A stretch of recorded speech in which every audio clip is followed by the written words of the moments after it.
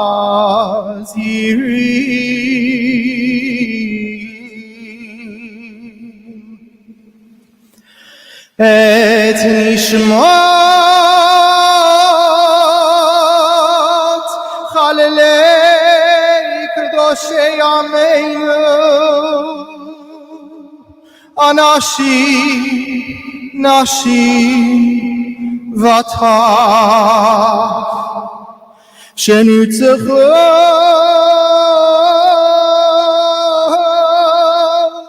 befigoei hateru,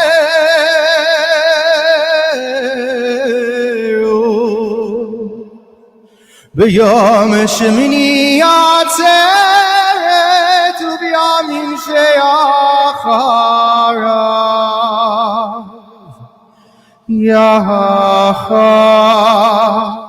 yachad im chayalei tzva hagana leYisrael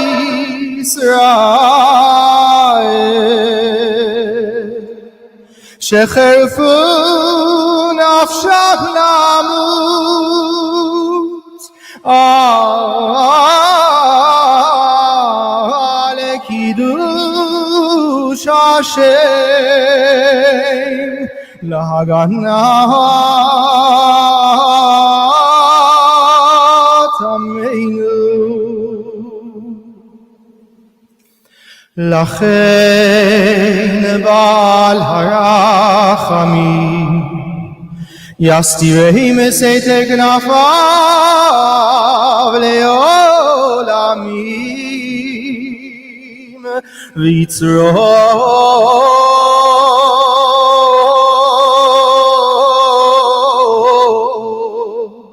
bitzror hachayim et nishmatam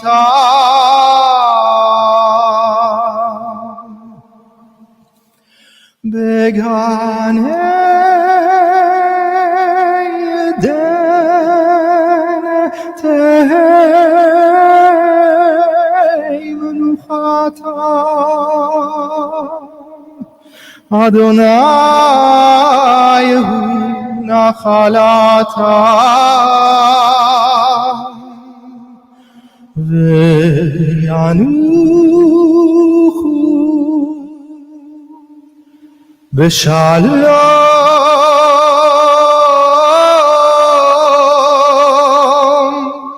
al mishkevoteihem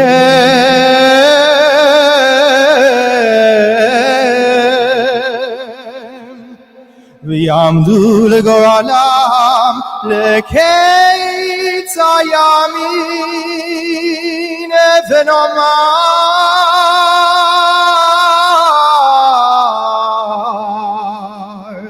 amen.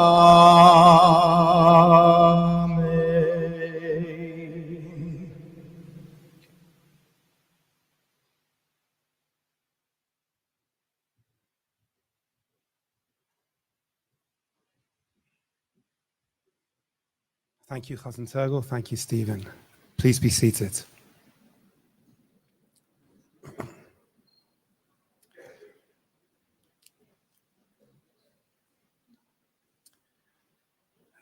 Yesterday in central London, many of you would have heard Mandy Damari, mother of Emily Damari, who is still held captive by Hamas.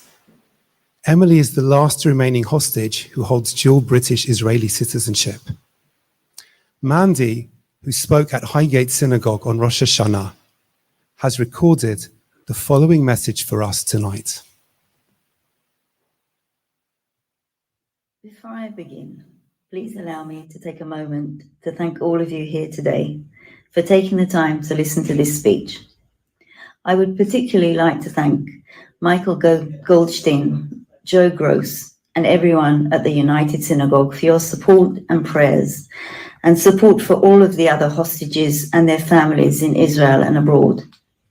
If I seem nervous, it is because I am. I'm no public speaker, but I found myself thrust into a position which no one would envy. I'm a mother of a hostage who has been in captivity for a year now. My daughter, Emily, was violently taken captive by Hamas terrorists on the morning of the 7th of October.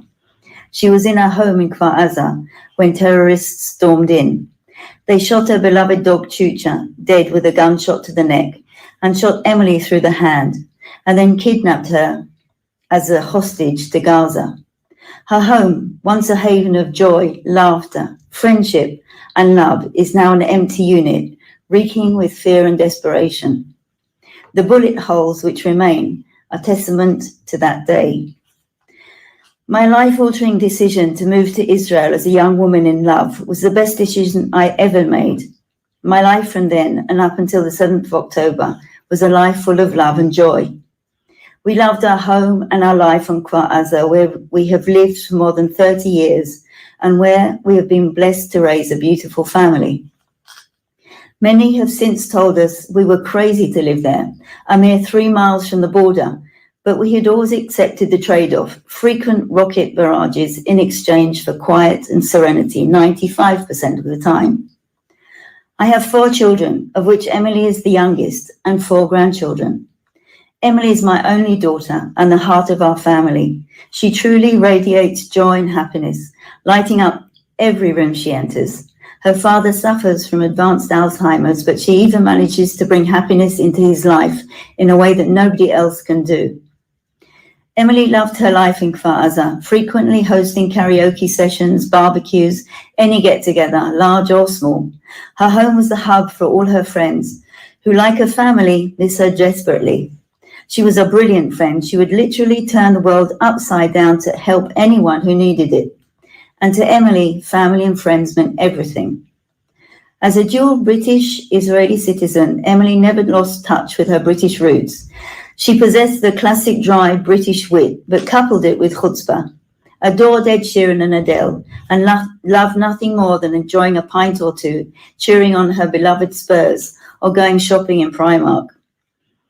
In November last year, when the first ceasefire deal was reached, released hostages told of Emily's bravery, optimism, and courage. They told me she would sing a song every morning, Boker Shel Kef, It's a Great Morning, to her fellow captives. I always knew Emily was a positive soul, a ray of light amongst darkness, but never did I know how steadfast and resolute that courage and strength was. I can only hope and pray that this strength and optimism is still carrying her through each day. The recent news of 6 hostages murdered in the tunnels beneath Gaza is a horror beyond imaginable. We have clear photographic evidence of the conditions which Emily and the other hostages are likely living in. It is a desperate and living hell. I'm a mother, and it goes against every grain of my being to profess that I need help with the child that I know best, the child that I brought into this world. But I so desperately do need help, and I ask you for it now. I've always believed in the power of prayer, but more importantly, the power of collective prayer. Please continue to pray for Emily, the last British national held captive, and for all of the other 100 hostages. They all have families who, like us, are longing for their return, but we all need your advocacy. It's not widely known or acknowledged that a British national has been held hostage in Gaza for 1 year now. As British Jews, it is our duty and responsibility to make sure that this is known. Our power and strength as Jewish people has never been in our numbers, but in our belief in hope and in prayer. We have never needed this strength and prayer more than now. Please help me to bring my daughter, Emily, home. I always say that I love her to the moon and back. I need her back with me now, alive, before it's too late for her. Bring all the hostages home, the living back to their families, and the murdered for a respectable burial. Please help us to return them all home now. Thank you.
so very, very much.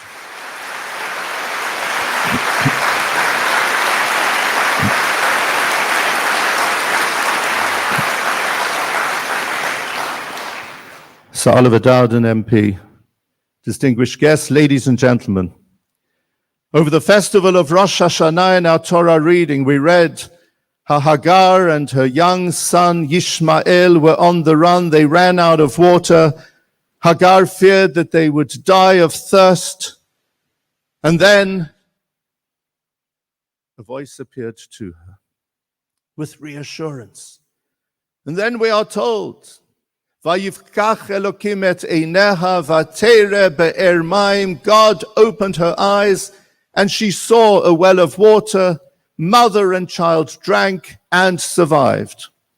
But notice, the Torah doesn't tell us that Hashem miraculously created a well of water. Rather, he opened Hagar's eyes to see the well which was always there. And it's understandable because sometimes for all types of reasons within emotional turmoil, people cannot actually see what is right in front of them. On the 7th of October, exactly 1 year ago, the eyes of the world were opened to see the reality of that which confronts us. Our eyes were opened to see the depth of anti-Jewish hatred that is prevalent within our fragile world. We had always presumed post-Shoah that we would never again experience the echoes of the Holocaust. What happened a year ago was not the Holocaust, nothing ever quite like it. The Holocaust was unique. But we did experience the echoes of the Holocaust. And we heard the threat. It will happen again and again, God forbid. The 7th of October opened the eyes of the entire world to see the nature of the threat. We're not just speaking here about Hamas and Hezbollah attacking Israel. It's far greater than that. The peril is far deeper. We're speaking about Hamas, Hezbollah, the Houthis, Boko Haram, ISIS, all being tentacles together with others of a monstrous being of hatred and destruction, the head of which is Iran. And those global leaders who do not recognize this do so at our collective peril.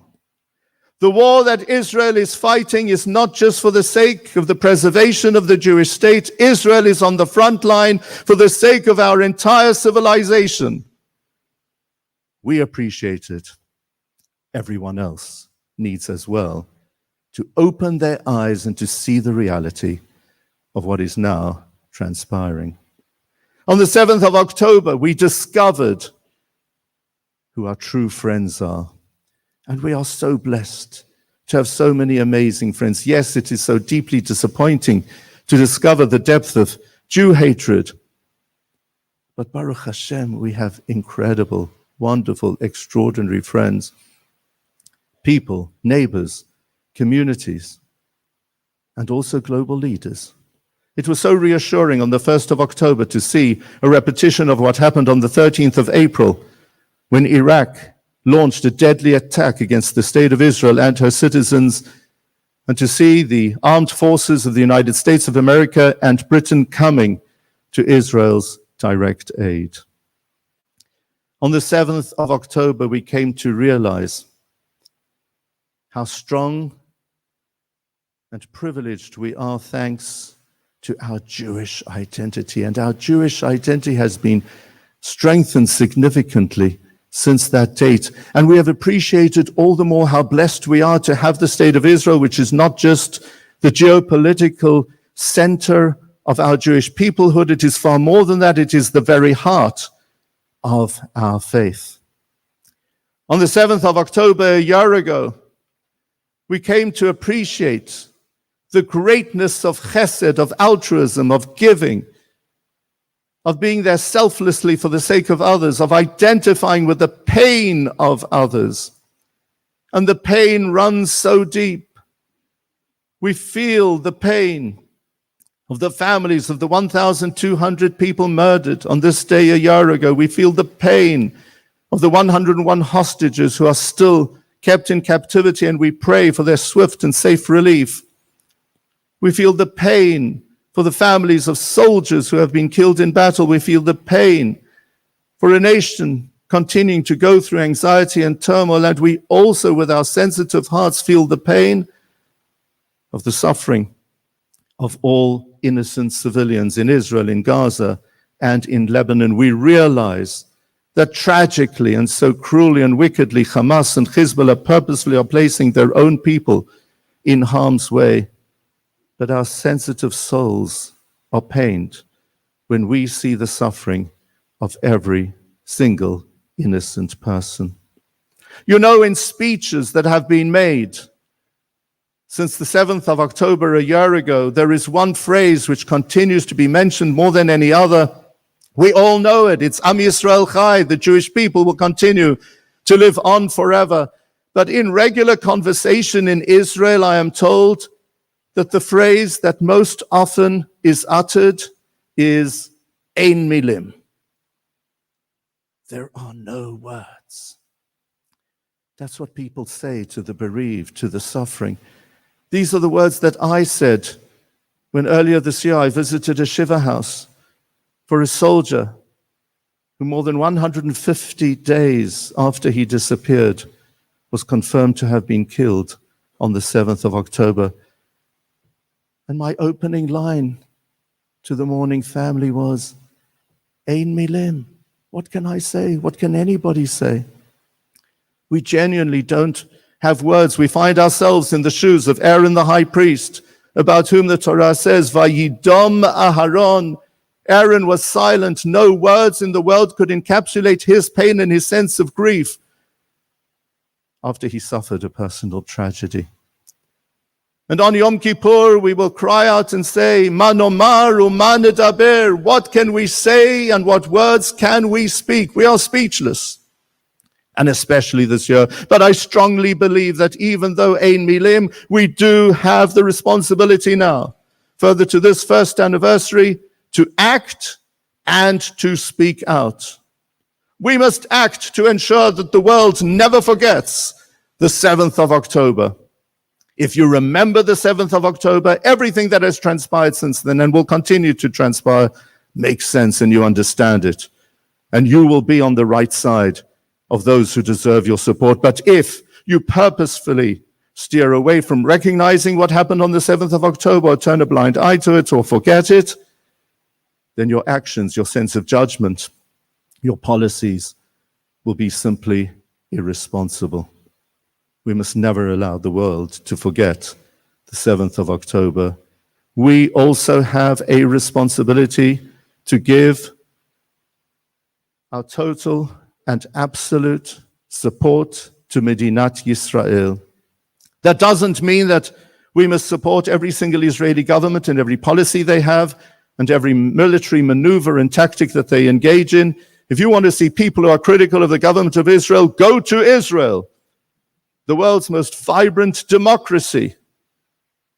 And yes, there can be different views about various governments, but we are passionately Zionistic, and we recognize the centrality of Israel in our lives and the extent to which right now the very future of the state is on the line, and Israel deserves our unequivocal and absolute support at all times.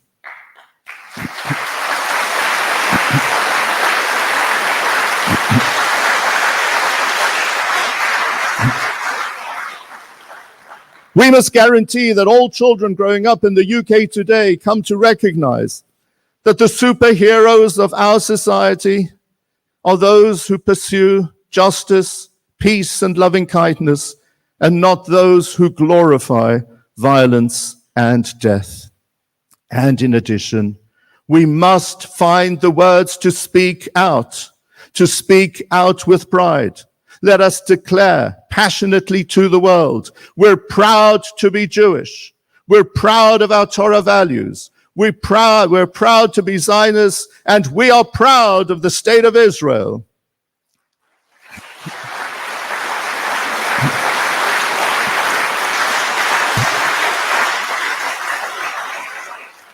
Yesh milim.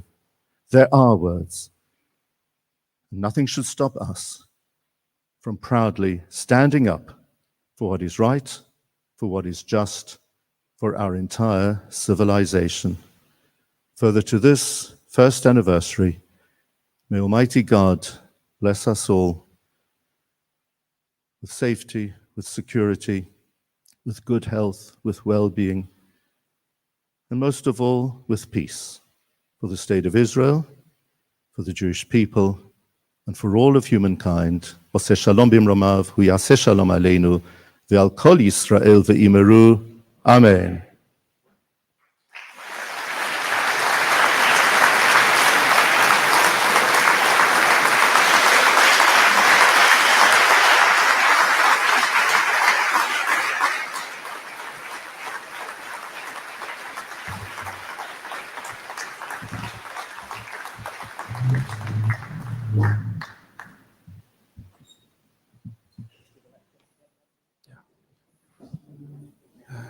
Thank you very much, Chief Rabbi.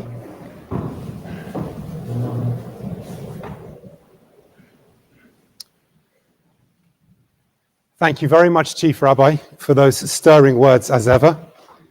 We now move to this evening's conversation with Oriya Mevorach and Yadin Gellman. Please welcome our guests up to the stage.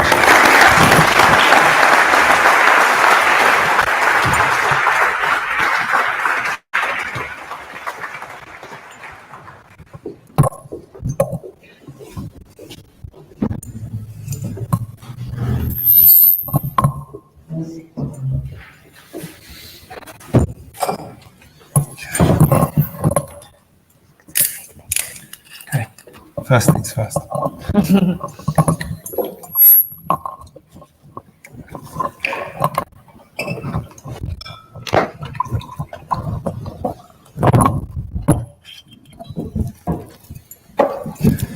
Baruch atah Adonai Eloheinu melech haolam she'akol niyeh bidbaro.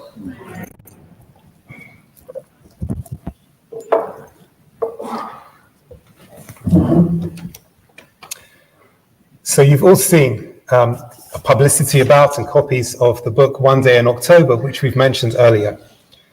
And we are particularly fortunate to have Yadin and Oriya, and I'll tell you a little bit about them to explain why. Yadin is an Israeli film, television and stage actor, a reserve officer in Israeli Special Forces.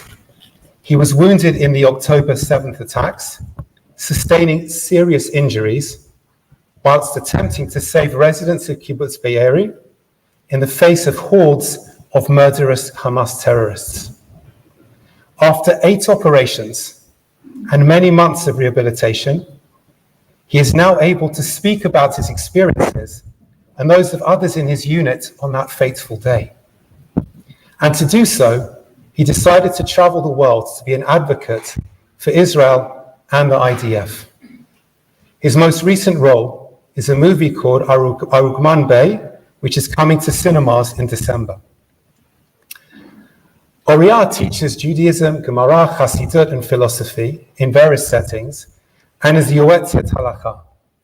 She is the author of the best-selling Ma'at Mevakeshet in Israel, soon to be published in English, and is an editor-in-chief at Magid Books. Together with Yair Agmon, she is the co-editor of One Day in October, which has become a bestseller in Israel.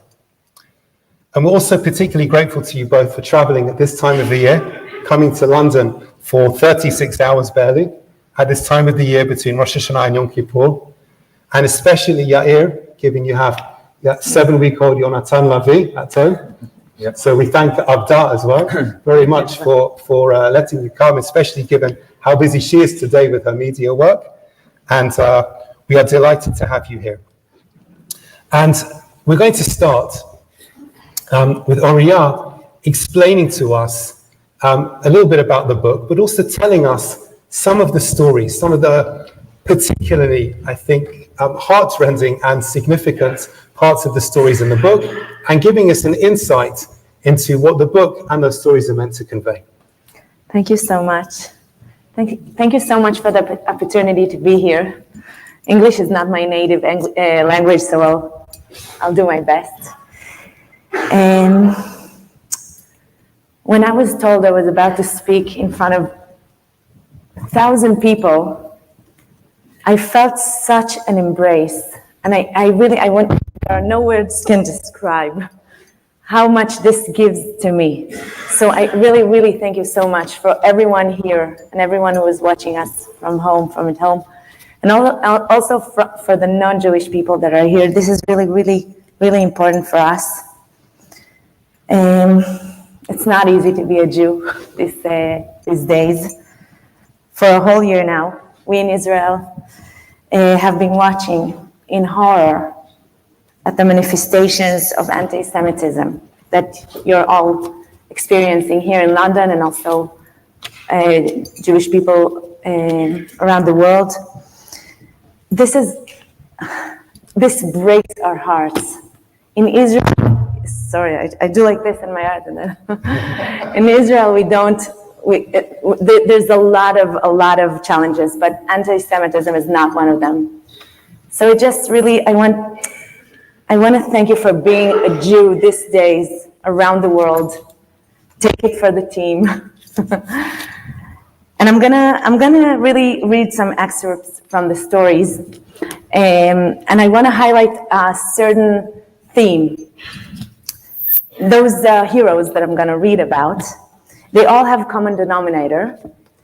They all, in a certain point of their story, faced death, and they were certain that they were about to die.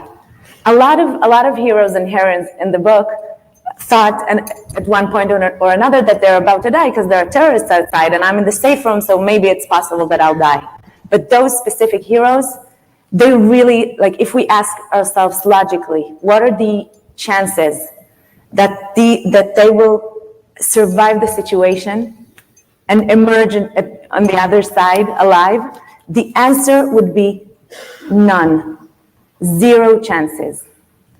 And they did survive, and they're here to tell us something, to give us a message. So I would like to bring their message here to you by reading some parts of their story.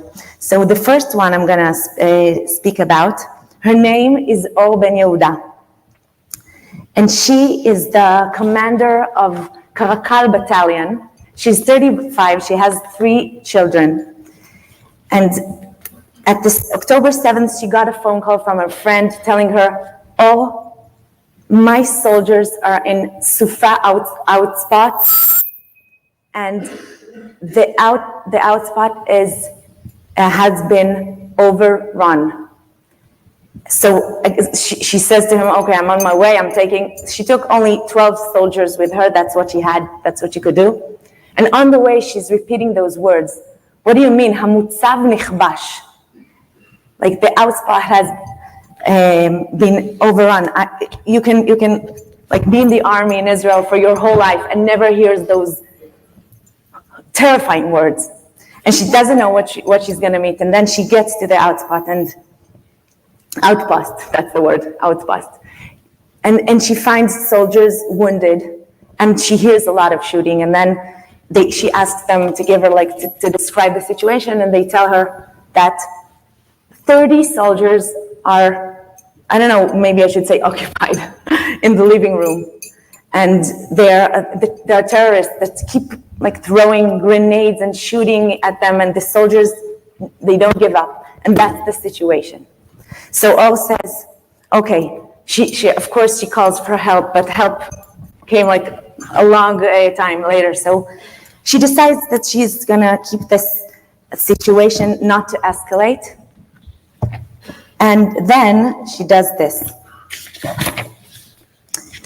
At some point, that's what she's telling us about, the moment that she realized that she's about to die, and I think you'll all agree with her, okay? If we don't know that she's alive today, I'll ask you the question, what are the odds to maintain living after this situation? I guess you'll say that there are no odds. At some point, I noticed that there is a defensive earthwork, an embankment to my west, a huge one. And I say to myself, that it would be good position. The terrorists will be coming in from there. It's the closest point to Gaza. I start heading there with my command team. We jump up, run, take cover, jump up again, run, take cover, over and over until we reach the edge of the embankment. So I turn my head to the side and see a sight I will never forget as long as I live. I remember the situation so clearly. I peer, lift my head up, then bring my head back down, then look to the side again. Some 5 pickup trucks are coming at me, and packs of motorcycles.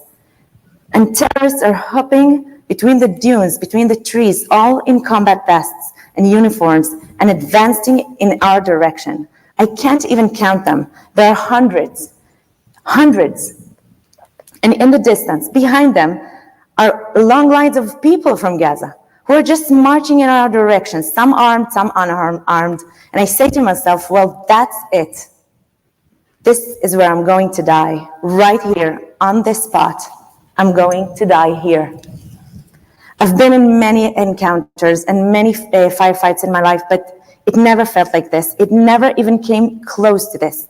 This time I accepted death. I came to terms with death. I understood that that's how it is.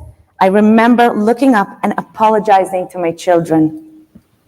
In my heart, I begged them to forgive me. They're so little and so cute, and I'd never come back to them, never see them again. That was it. I saw this was really the end. Okay, I'm going to just stop right here, but then I'll come back to the story, okay? And I'm going to move, jump to the next hero. His name is Mickey, and here you'll see in the book that we have like a comment, for security reasons, Mickey's full name cannot be published. I think you can understand. Also in the media, he gave only 2, I think, interviews, and he's always covered. And I think you can understand that he's a really special someone, okay? And the terrorists realized it. They knew they had information about him, and they came, and at some point he realized, he lives in kibbutz Nachal Oz with his family. At some point he realized that those terrorists are not just there because they want to kill him because he's a Jew. They want to kidnap him because he's Mickey and has a certain position, and at some point they even admit it. So his story begins with those lines. Never in my whole life did I think that the idea of killing my wife and my daughter would ever cross my mind for even a fraction of a second. But there was a point there when the terrorists were at the door of the safe room, a point when we realized that this was it. My wife and I look at each other in total silence when my daughter, she's 6-year-old, isn't looking. And my wife makes this sign of 2 fingers walking like legs and shakes her head. No, she's basically saying without words, we are not going with them. Then she points her fingers like a gun and points it at herself, then at our daughter, and then at me. That's basically her way of telling me, if they come in, kill me, then kill Neda, then yourself. And I nod. And I put my hand over my heart, signaling to her, I'm sorry, forgive me. She signals that she is sorry too, and she smiles, a sad, sad smile. That's how the story begins. But then he starts telling the whole story, how it all started at 6 a.m. in the morning, 6:30. I'll just tell you the situation. Why did they decide this, almost got to this conclusion that they have to do this terrible thing? The situation is like this. He realized at some point that those terrorists that he hears outside are here. They really want to intrude to their home. So he leaves his wife and kid and child in the safe room and goes to the living room with only 1 gun and ammunition. And then the terrorists start to come through the windows, and he takes them down one after another for 2.5 hours. 1 man with a gun against, I don't know, a lot of terrorists that have automatic weapon and grenades, and they just can't kill him. At some point he says that they got so frustrated, they just started like shooting all over, like da da da da da da da da. And then they threw a grenade at him, and the grenade exploded, and he fell down on the floor. And in those 2 seconds, they managed to almost get inside the safe room to his wife and daughter.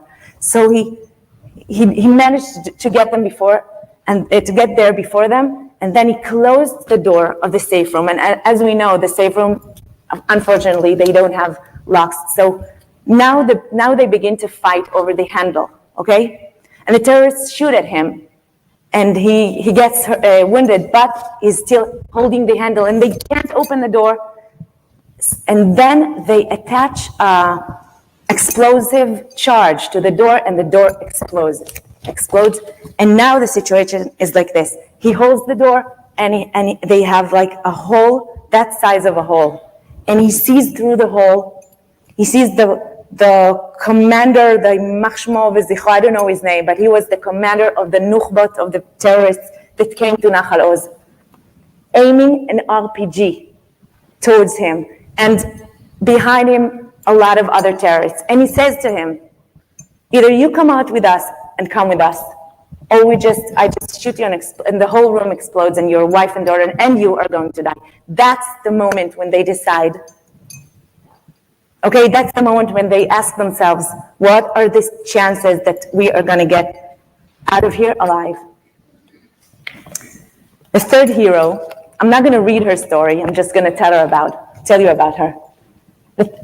Till now we spoke about 2 heroes, one that faced death but didn't die in the end.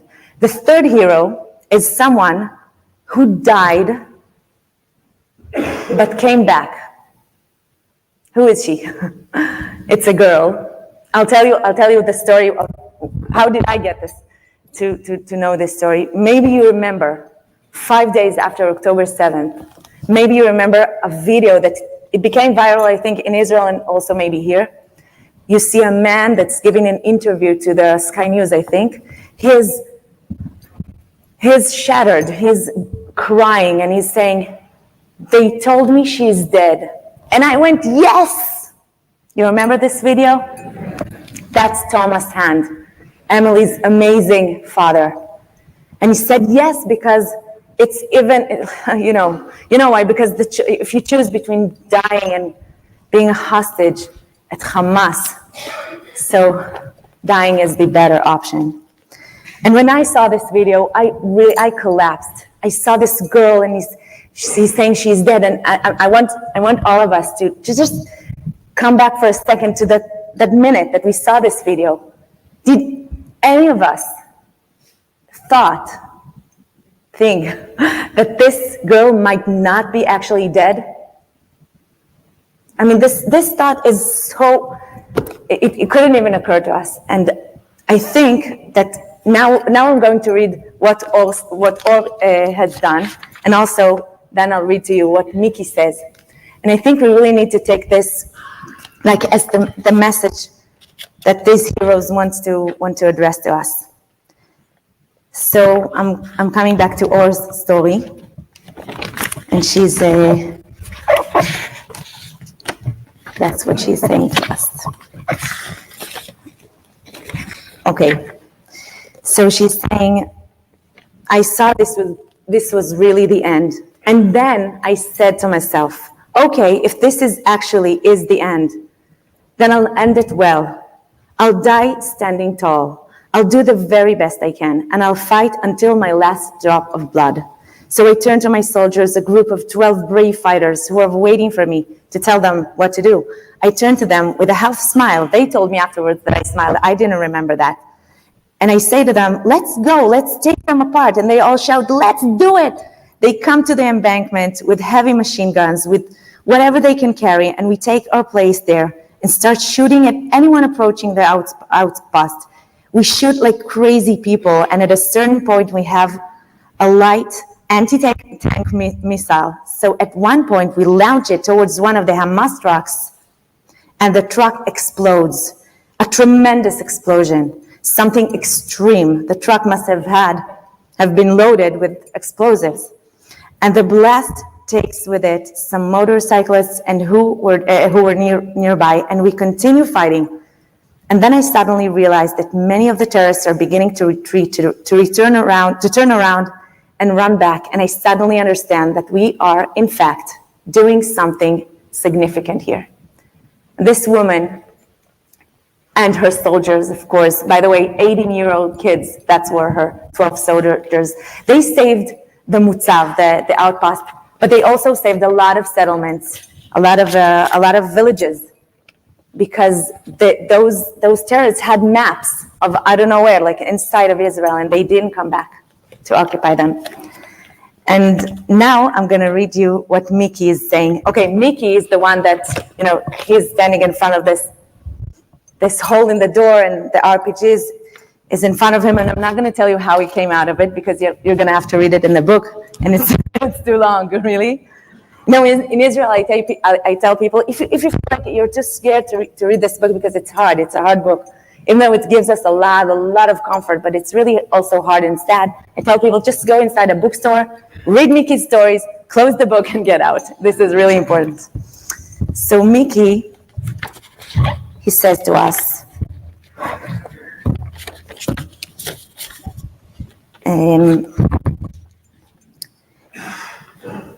he says, I don't feel like a hero.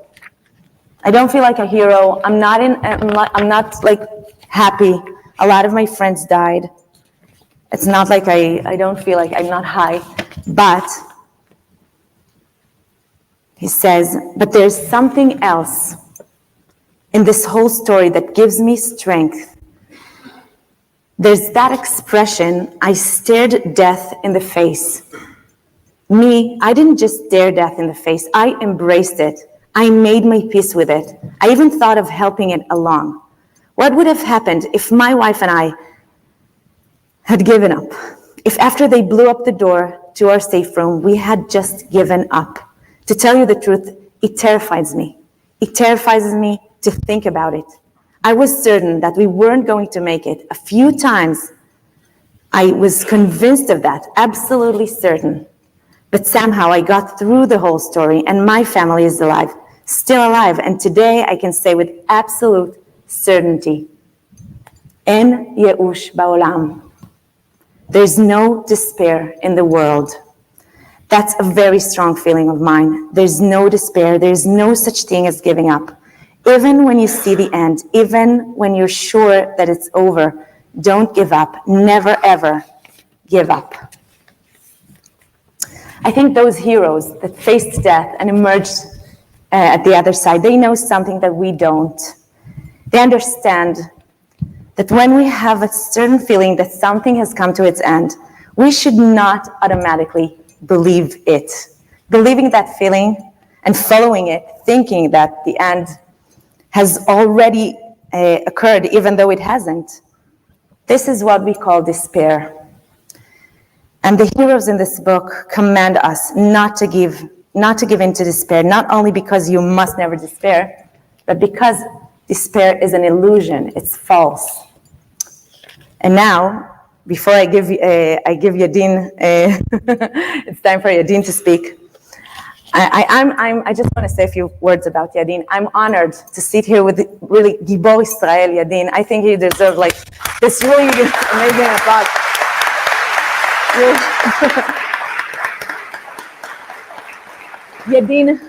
Yadin is one of those heroes that came back from the dead. And I just going to read a few sentences from your story about this moment when you were really, really badly injured and people really thought that you were dying. And you also thought you were dying. And you say, that's what you're saying to us.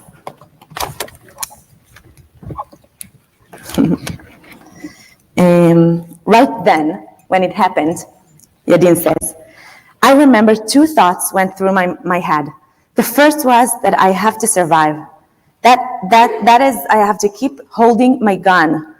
I have to stay alert. And the second thing I was thinking about was Adva. Suddenly, Adva popped in my head. To be specific, I was regretting that I hadn't married her yet. that I hadn't had kids with her yet, that we hadn't started a family. That's what I thought about. That's what was in my head as we lay there. That's what kept me alive. And then Yair says, after the helicopter evacuated him, he says, in the helicopter on the way to the hospital, right after we take off, I suddenly have this feeling like my whole body is being cleansed. Suddenly everything is just falling away from me. I don't feel any pain anymore. And I feel like I'm being drawn out of my body. I think I died for a moment. Luckily, my friend from the team noticed and slapped me on the face. He grabbed my head and said, if you close your eyes one more time, I will kill you myself. I woke up, I came back from the dead. So Yadin, we would really appreciate it if you could just tell us about it. Tell us about your story. Thank you so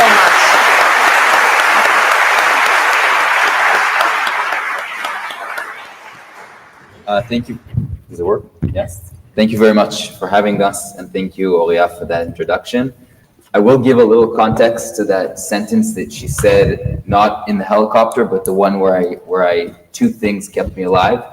It was after about 10 hours of battle in Kibbutz Kfar Aza and then Kibbutz Be'eri.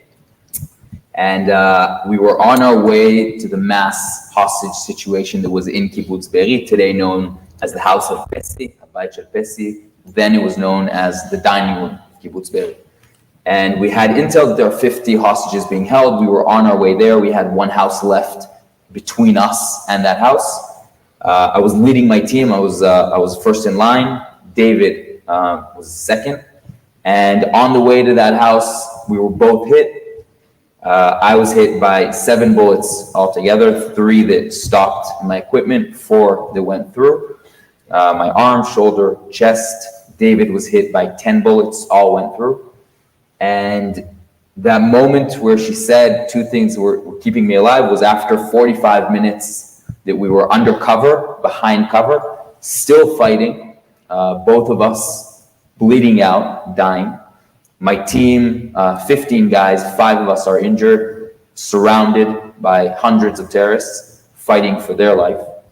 And 45 minutes of basically bleeding out to death and seeing death approaching you slowly but surely. And it was a moment where we both knew that we were dying, but we both knew that we will fight until we're dead. It doesn't matter when it comes. And that's what we did. Luckily enough, my team managed to get to us, pull us out after an hour of waiting there and fighting. And David, Zichrono Livracha, died on the way to the hospital in the helicopter, lying down next to me. He has a wife, Anat, a son, Shaked, who was a year and 7 months old. He was 7 months old at the time. And that's a little context about that. This book, One Day in October, the name of the book, the title of the book, I don't know the reason why that was chosen. I'll tell you the reason. It suits me. We grow up in Israel knowing that one day will come. And we don't know what that one day will be. That one day could be seeing death. That one day could be being shot at for the first time. It could be seeing your friend die. And it could be you getting hit, you being injured, and it could be you giving your life for your country and for your people. But what is definite is that one day will for sure absolutely come for all of us. And I grew up in Jerusalem during the Second Intifada, seeing death pretty much every single day, surviving different terrorist attacks, 2 terrorist attacks, one next to my house in a coffee shop, one on a bus that I missed and saw it explode in front of my eyes.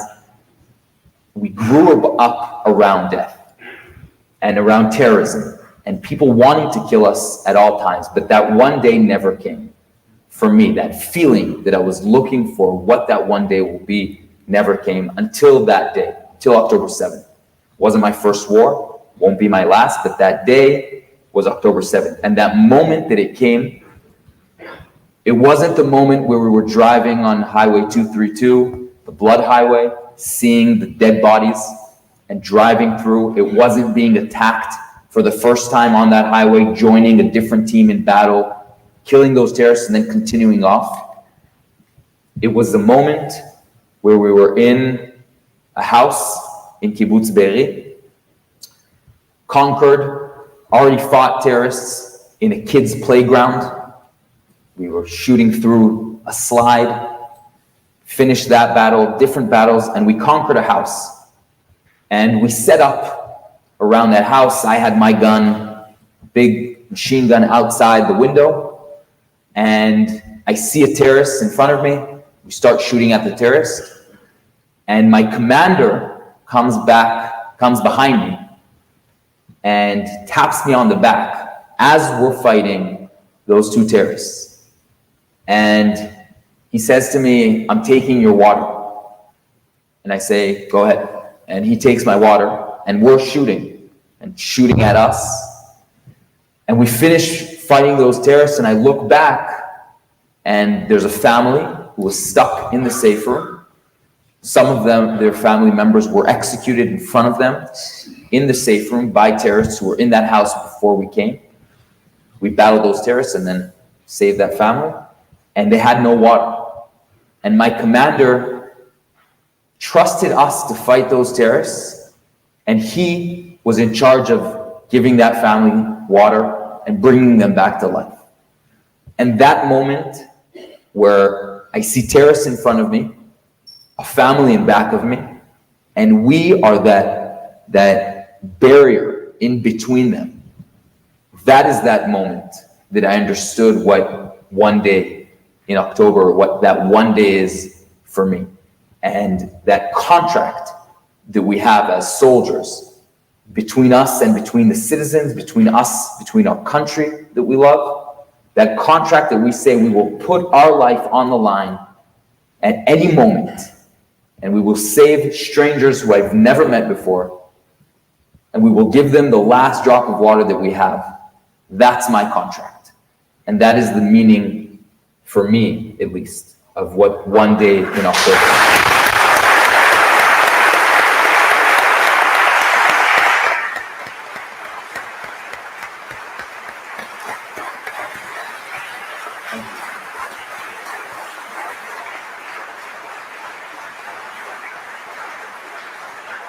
And I'll say one more thing before we move on to the more conversation part of this not so conversation.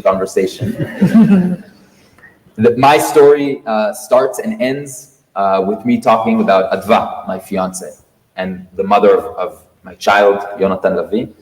And it's weird to read a story about, I think, a battle and a soldier, and the way that Oriya decided to start and end with that was, for me, the whole thing for a few reasons. And the two main reasons are, first of all, Adva, some of you may not know her, it's your loss.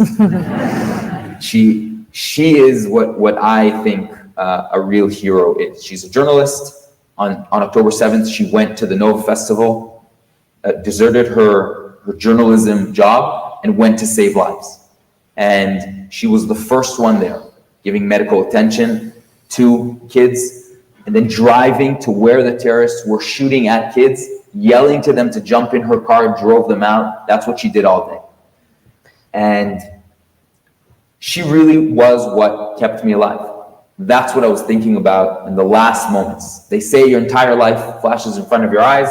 It's a lie. It doesn't, but the important things do. And she was that one important thing that kept me alive.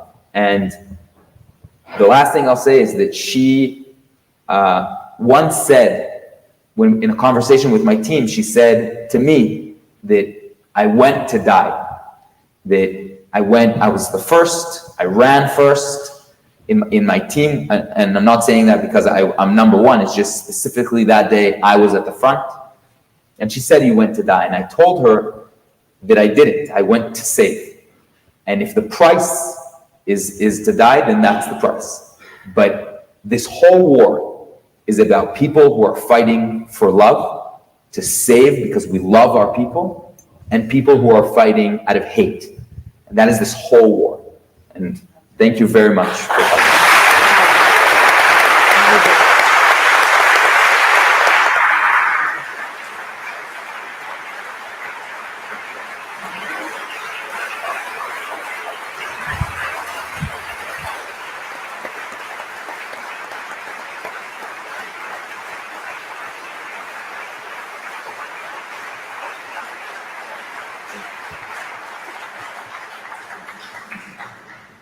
So one of the things, Yadin, you've been able to do in a most remarkable way, and we've only just heard a tip of the iceberg of what's in your story in the book. But one of the things you've been able to do is to nonetheless, despite this really horrific experience which defies words, you've been able to travel, as we mentioned before, and share that experience with others.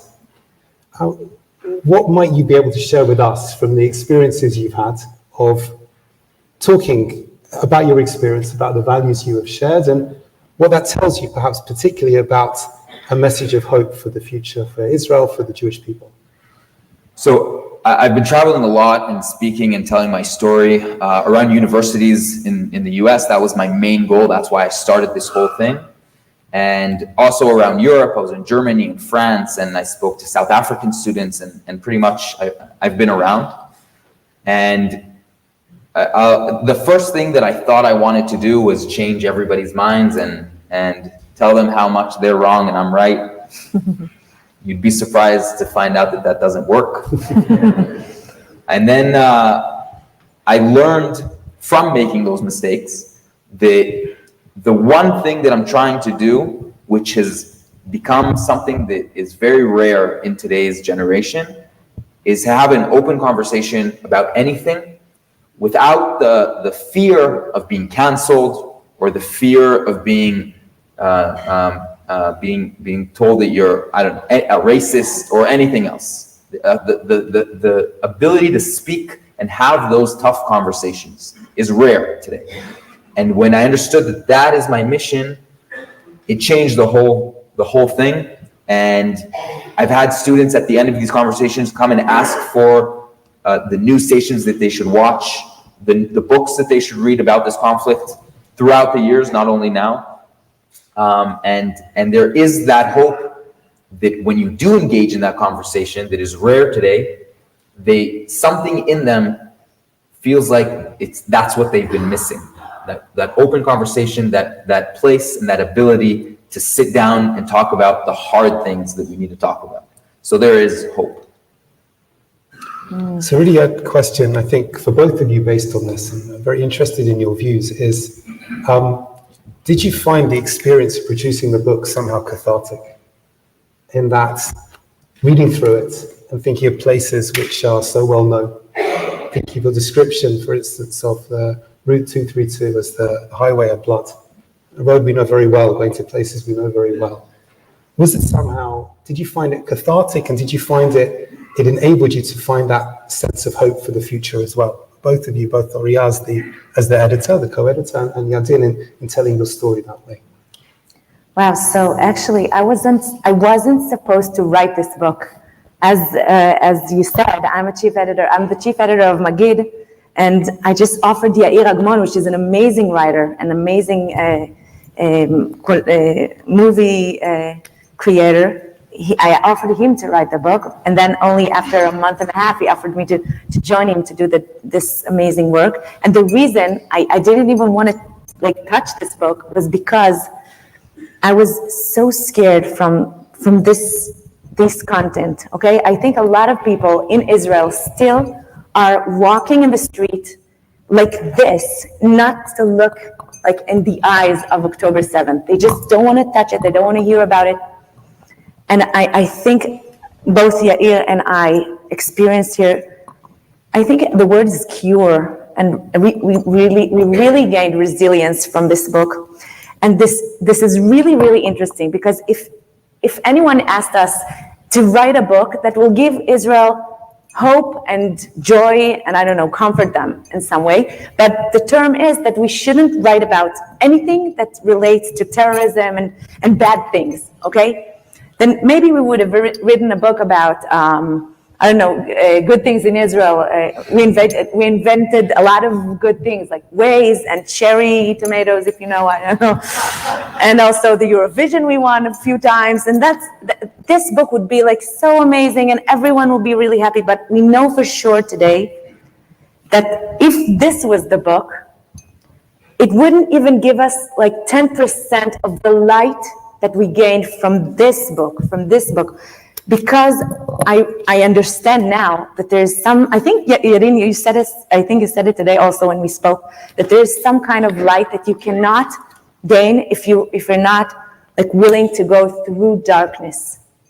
And this book gives us like the most, like the purest content of human beings juxtaposed to I don't know the word, but for those human animals of Hamas. So the answer to your question is yes, this work really gave us hope, and a lot of readers gain hope from this book, from those people. I agree. I think that, first of all, it's a very, very hard read. Mm-hmm. And it took me a very long time to read a small amount of stories. Still haven't finished it because I know the people, I know the kibbutzim, I know these places, I've been there, and it's a hard read. But I'm sure the first time you read it, you'll cry. The second time you'll read it, you'll cry again. And then the third time you'll read it, you'll start seeing the humans behind these stories and behind these words. And I think that is what makes this book a therapy or a cure to what we're going through, because they're human. And everybody in this book is an amazing human being that went to save his friends, his family, or people he doesn't know. And that's the cure of this book, which is why it's so important to read the whole thing. Don't be like me, read the whole thing. So what do you think it is that gives the drive and the impetus to the people who are in this book to do what they did? Thinking of your story, thinking of what you described about it, thinking of a generation of 18-year-olds. I think of some of my friends' children who I was surprised when they got driver's licenses. And now this is what they've had to go through. Things which that they never dreamt they would, and things that their parents never dreamt they would go through. What do you think gives them the impetus? What are the values that drive them to act like this rather than just, I don't know, sit and be a YouTube influencer and earn their living that way? So I'll only speak about myself. I'll let Oriya talk about the rest because she knows them better than I do. What drove me, first of all, and I'm completely honest about this, I did exactly what I know to do. I didn't do anything that was out of my abilities as a soldier. And my obligation to my people, my country, and my uniform. And growing up in Israel, growing up in Jerusalem, growing up through Second Intifada, Knife Intifada, Lebanon War, all the wars in Gaza that I was in, 2014, Return of the Boys, all those battles, the commitment to your country only grows, and the commitment to your people only becomes even stronger. And when this type of thing happens, you go back to do exactly what you know how to do and what you're obligated to do. And that's what drives you. Your team, who all go together to fight, and the faces of the people that you come to fight for and with. And that's what drove me, and I'm sure a lot of these people in the book. That is so accurate, really. I can tell you a story about a soldier that spoke to me after one lecture I gave. In this lecture, I read the exact part I read to you now about about how she's like apologizing to her children. And he came afterwards and he told me, I'm wounded.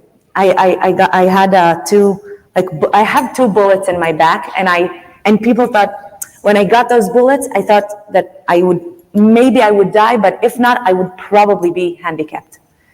And he told me, I want to ask you something. All is asking for forgiveness from her children. She's maybe feeling a little bit of regret. I don't know. And he asked me, are there other heroes that he asked, do you know other heroes that feel the same thing, that ask for forgiveness from their family? So I told him, actually, yes, in the book there are many heroes that this is the words they say before they die. So he said, and I see that he's like really, really struggling something, and he closed his eyes, and I asked him, why do you ask that? And he told me, when I got those bullets, the first thing I thought about was my wife and my children, that they don't deserve to have a husband and a father that is handicapped or dead. And I felt this regret, and this regret haunts me. Because I'm telling you, Oriya, I'm gonna go back to this battlefield. I'm not regretting for fighting. I'm proud of like being a soldier and fight, but I regret for what I did to them. And it haunts him. And I sat with him and I said, okay, what am I gonna say to him? I just said, and I said, you know what? I don't know what to say to you. But then Hashem gave me words, I think, and I told him, you know what? I just want to like reflect to you one thing that I see here. If I would, chas v'chalila, got like injured, I think the first thought in my head, and I also address this to you, Yadin, we know your thoughts because you shared it with us. I think the first thought would be, oh my God, I'm going to be handicapped. It's so hard. I don't want to be handicapped. Oh my God, how am I going to manage? Okay, and I would probably think about myself because it's human, okay? But when I speak to you, I hear someone that the first thing he thinks about is other people that he is obligated to, people that he loves. I just want to tell you one thing. I don't know anything about your regret. I don't know anything. I just know that your kids have a father that the first thing he thinks of is them when he is almost dying. Also, your wife has a husband that the first thing that her husband is thinking about, and also I think Adva has the same thing, is them. So you're asking me what drives them to do this? This is the material that Am Israel is built from. People that think about others before they think about themselves.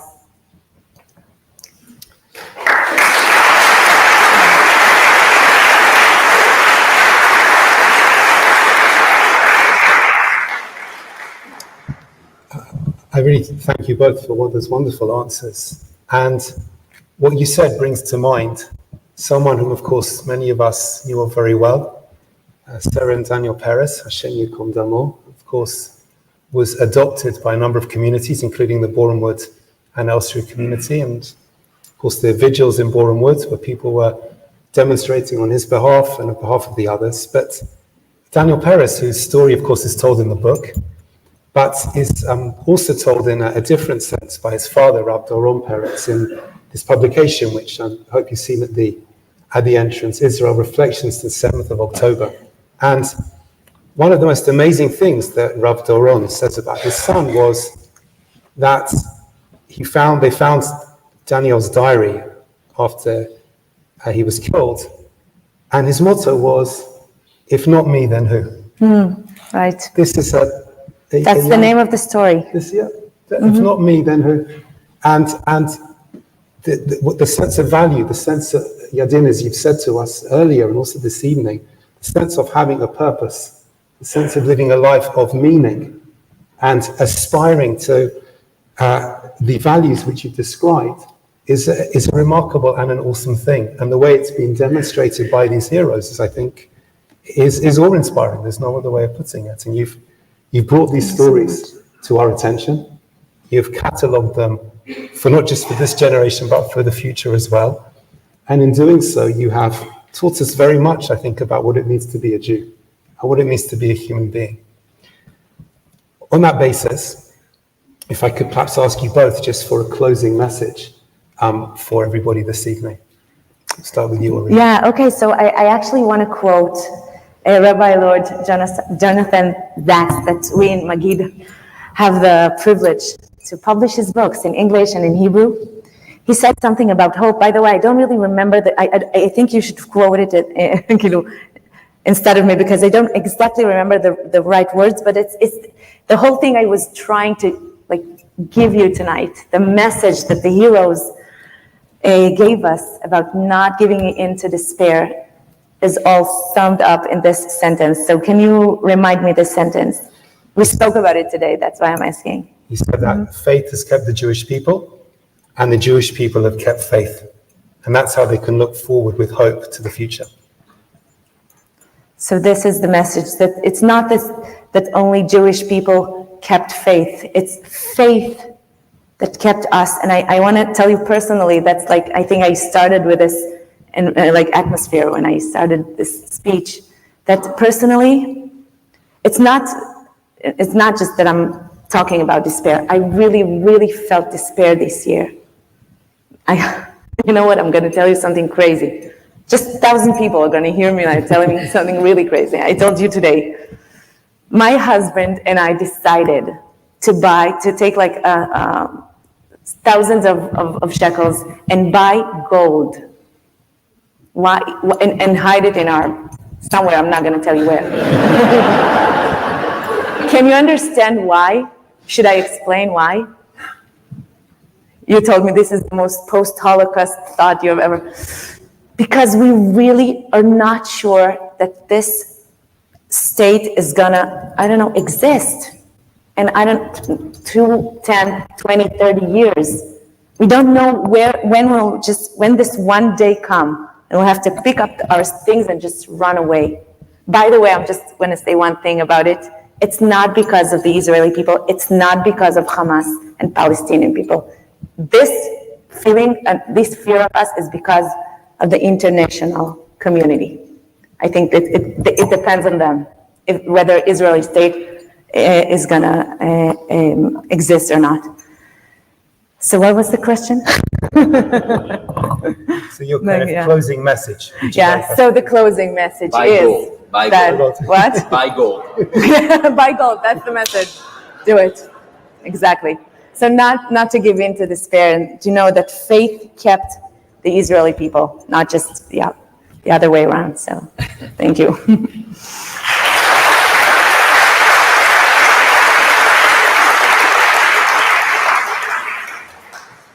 Okay, I'll say 3 things. The first thing that we talked about was the main thing that my lesson from this whole thing was is being humble. It's new. And the reason that's my message and what I learned for myself, and maybe I had to go through something so extreme to learn this lesson, is because I'm at a point in my life where I can never say the words, I'm here because of myself. I am the one who brought myself to where I am today. I built myself alone. I can never say that. I have a whole line of people that I owe my life to. From my friends who risked their life to save me, to my commanders, to everybody around me who fought for that whole hour to get me under those terrorists, to the paramedics, the doctors, the pilots, Adva, who moved me from one hospital to another to save my life. And I owe everybody the fact that I'm alive. And being so humble that you can never say I'm here because of myself is the biggest lesson that I learned from this whole war. That's the first thing.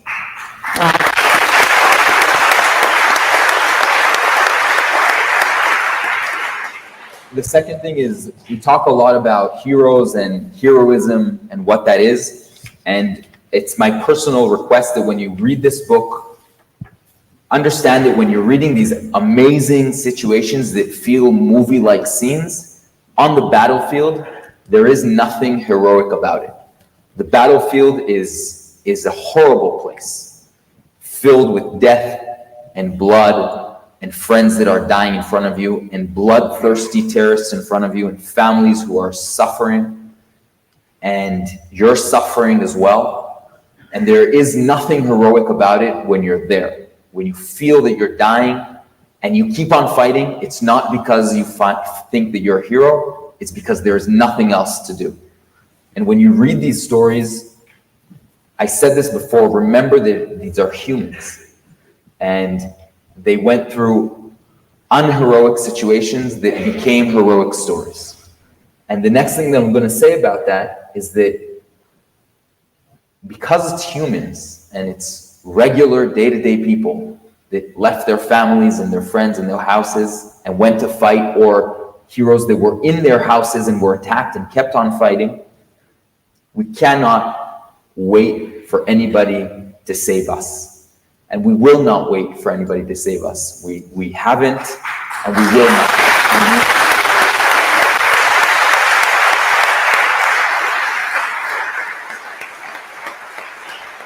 And if we have terrorist organizations around us that want to kill us, and we have international community who desert us and go against us, we don't care anymore. We will keep fighting, and we will win this war. Thank you very much. Wow.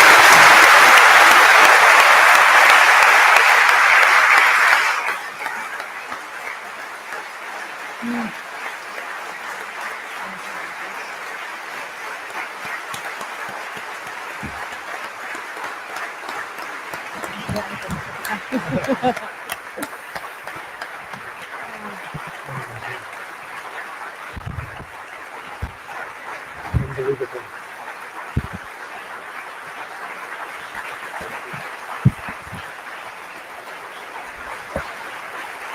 This is amazing.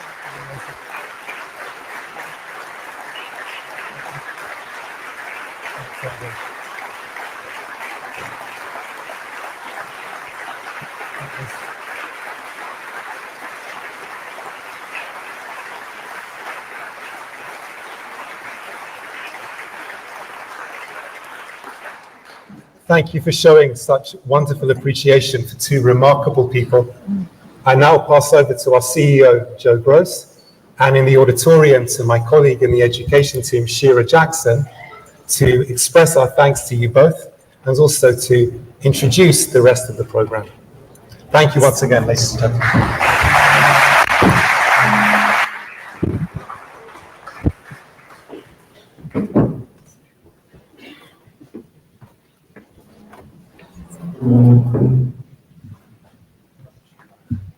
You may not be here for yourself, you're here for us. Thank you very much for it.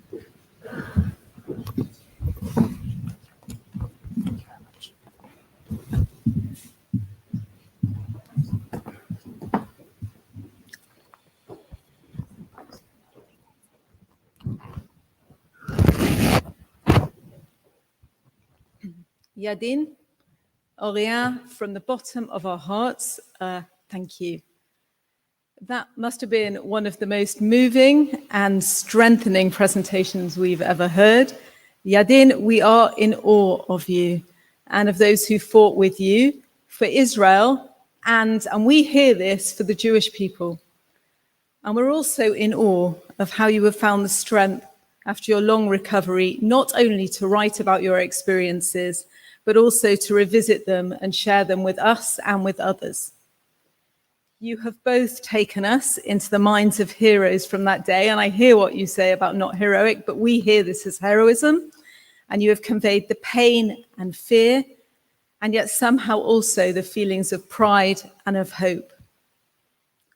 On Yom Kippur, we mention in our prayers 10 Jewish martyrs, 10 people who lived in Talmudic times, who were killed because they were Jewish, al Kiddush Hashem, for the sanctification of God's name. We are a nation who sanctifies the value of life so highly that anyone who tragically loses their life in this way is guaranteed the highest position in the world to come. But what's important to remember is that so many Jews who lost their lives this year did not just die al Kiddush Hashem, but lived their lives al Kiddush Hashem. Because what I hear is one doesn't decide to become a hero in that moment. People who put the lives of strangers above their own, who will leave their safe positions to dive into danger, who will dive into the line of fire, have spent a lifetime training themselves to put others first in every moment of their everyday lives. They have lived their lives with a sense of higher purpose, with the knowledge that each and every Jew is inextricably linked and that we are part of something bigger than ourselves. Wherever we might have found ourselves in the world this past year, we have connected to one another through tears of unbearable hurt and tears of immense pride. Yadin, Oriya, you have enhanced our connection tonight. You have inspired us, you've brought us together, and through your stories, you have given us renewed hope for the future. And of course, your book provides a permanent record for us and for future generations. And as I said to you earlier, thank you for being here tonight, and thank you for the sacrifice you make. We recognize this in being away from Israel on this day. We really appreciate that. All that remains for me to do this evening is to thank our partners, Koren Publishers Jerusalem, my colleagues in the US professional teams for their very hard work in setting up this event, and of course, all of you for attending. I wish you all a Shana Tova, a Gamar Chatima Tova, and a year in which each of us will, please God, find opportunities to live our lives al Kiddush Hashem, to act as proud ambassadors for the Jewish people and all that Judaism stands for. Recalling the words of Mandy Damari, whose strength this year, this week in particular, has moved us all, we now turn to Tefillah, to special prayers for this occasion. And I welcome Rabbi Chapa to lead us.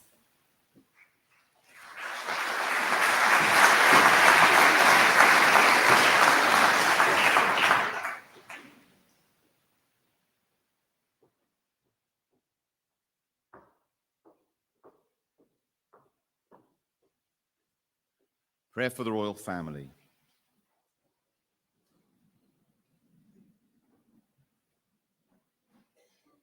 He who gives salvation to kings and dominion to princes, whose kingdom is an everlasting kingdom, may he bless our sovereign Lord King Charles, our gracious Queen Camilla, the Prince and Princess of Wales, and all the royal family. May the supreme King of Kings in his mercy preserve the king in life, guard him and deliver him from all trouble and sorrow. May he bless and protect his majesty's armed forces. May he put a spirit of wisdom and understanding into his heart, into the hearts of all his counselors, so they may uphold the peace of the realm, advance the welfare of the nation, and deal kindly and justly with all the house of Israel. In his days and in ours, may our Heavenly Father spread the tabernacle of peace over all the dwellers on earth, and may the Redeemer come to Zion, and let us say, Amen.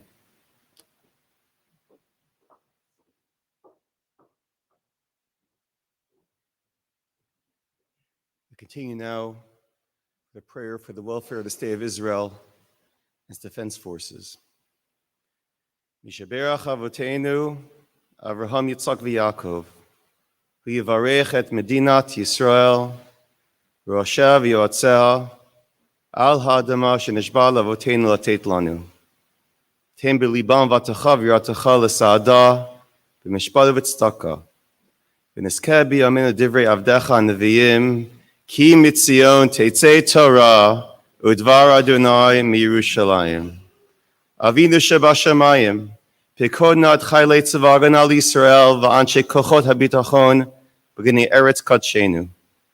Shamrei mikol tzar v'tzuka, ushlach bracha v'hatzlacha b'chol ma'aseh yedehem. Sim shalom ba'aretz, v'simchat olam ha'koishaveha. V'shav Yaakov v'shaka v'shana v'ein macharid. Ufrosuka Shlomcha al kosher teval artzecha, v'chein yiratzon, v'nomar, Amen.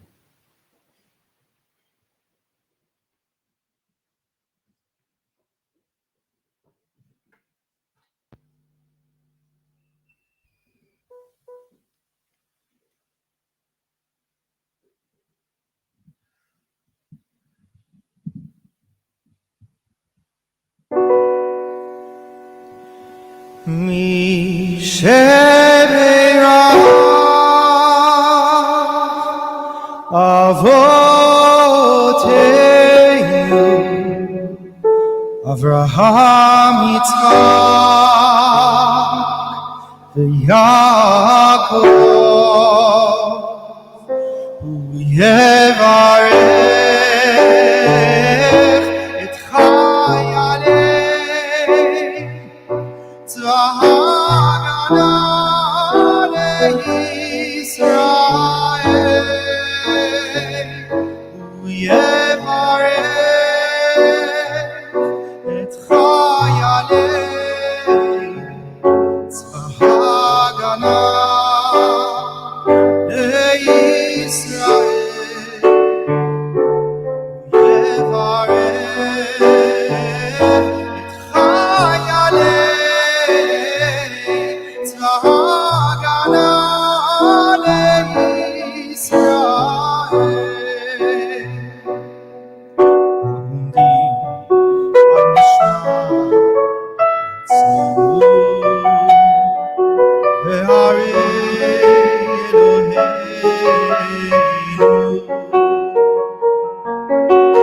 מגבול הלבנון ויד הר מצרים, ומן הים הגדול עד לבוא ערבה, ביבשה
הקמים עלינו ניגפים לפניהם.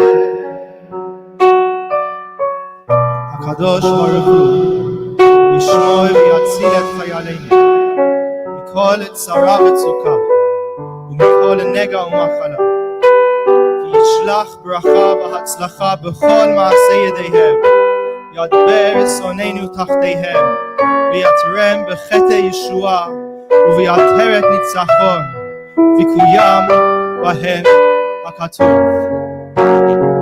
כי אדוני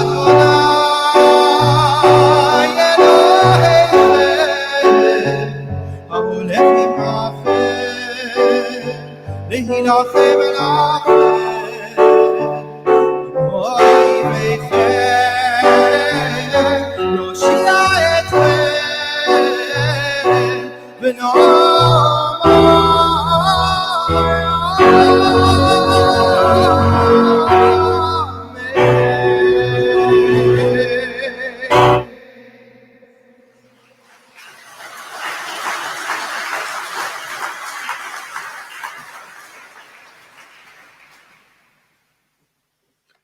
We continue with a prayer for the hostages, that they will return home very soon.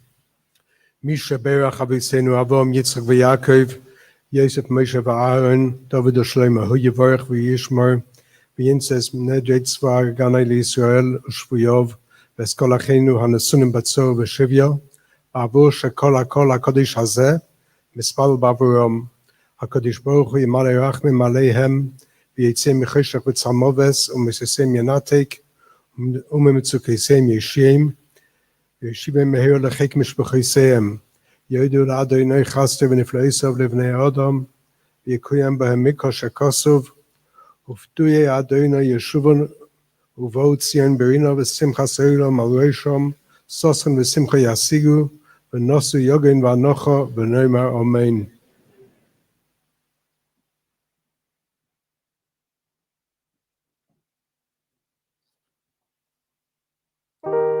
Please join me in in Tehillim, Psalm 121.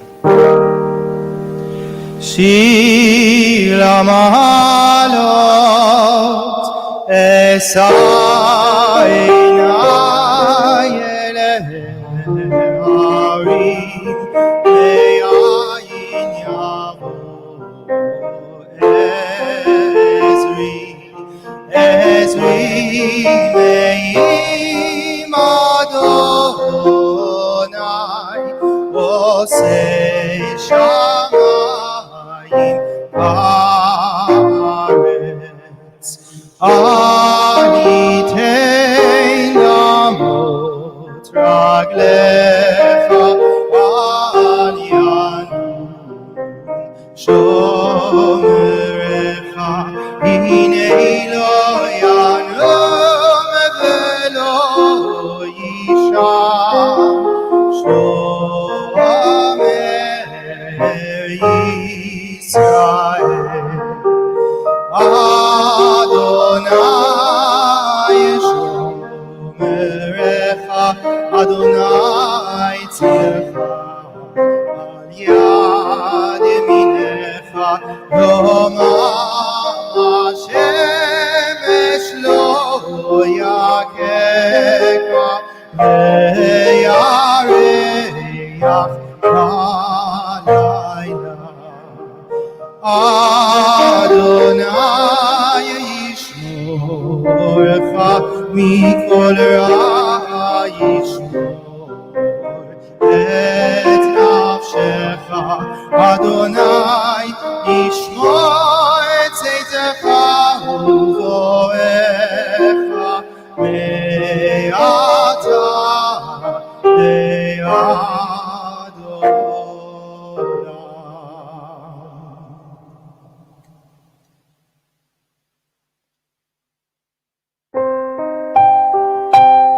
Please join together now in the singing of Achenu.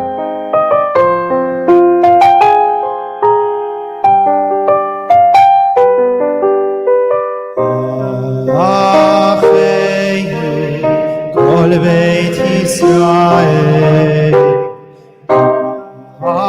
Achenu kol beit Yisrael Anetuni batzara Tzara ubashivya Na'omdim bein bayam Uvein bayabasha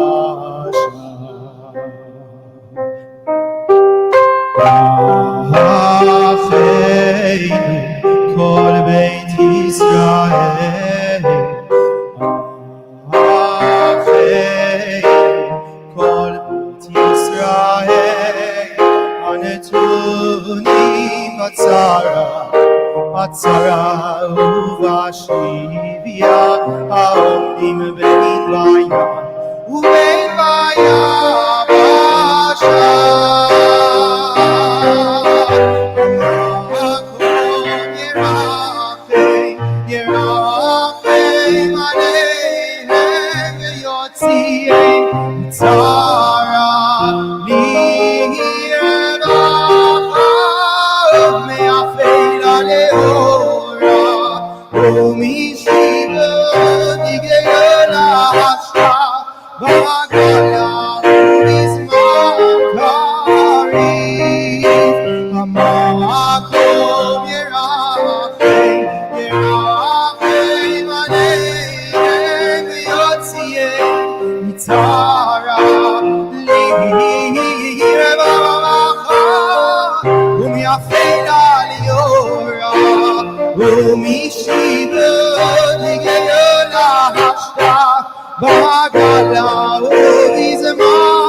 Please join me in the singing of the national anthem.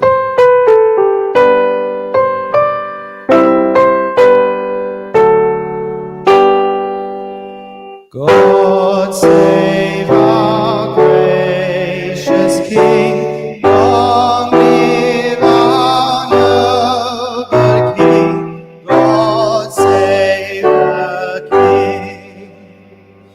send him victorious, happy and glorious, long to reign over us. God save the King. Let us conclude with the singing of Hatikva.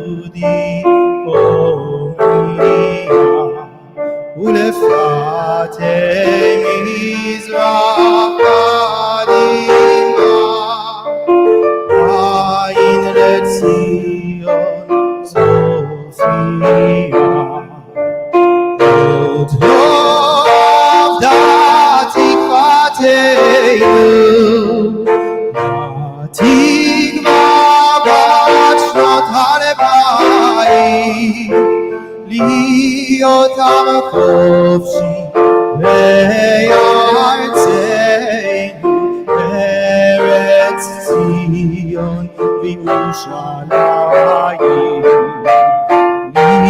אותם חופשי בארצנו, ארץ ציון וירושלים.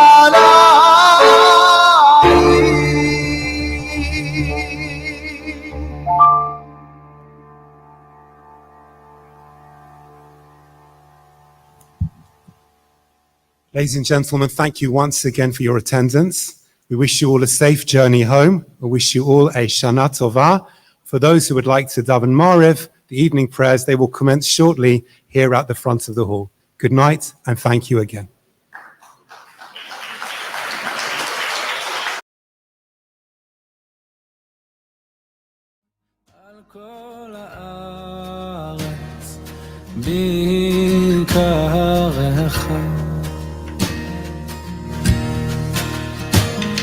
מלוך על כל העולם כולו בכבודך, איי וינשא על כל הארץ ביקרך,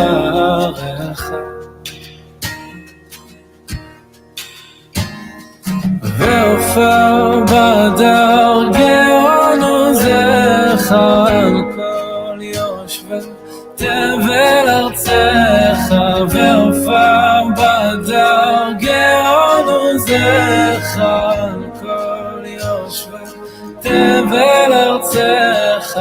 יממה יממה יממה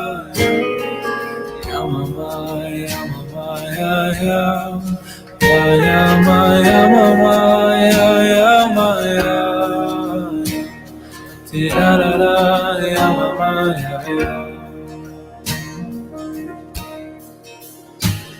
מלוך על כל העולם כולו בכבודך, וינשא על כל הארץ ביקרך, ועופר בדר גאון עוזך על כל יושבי תבל ארצך, ועופר בדר גאון עוזך על כל יושבי תבל ארצך, ועופר בדר גאון עוזך על כל יושבי תבל ארצך.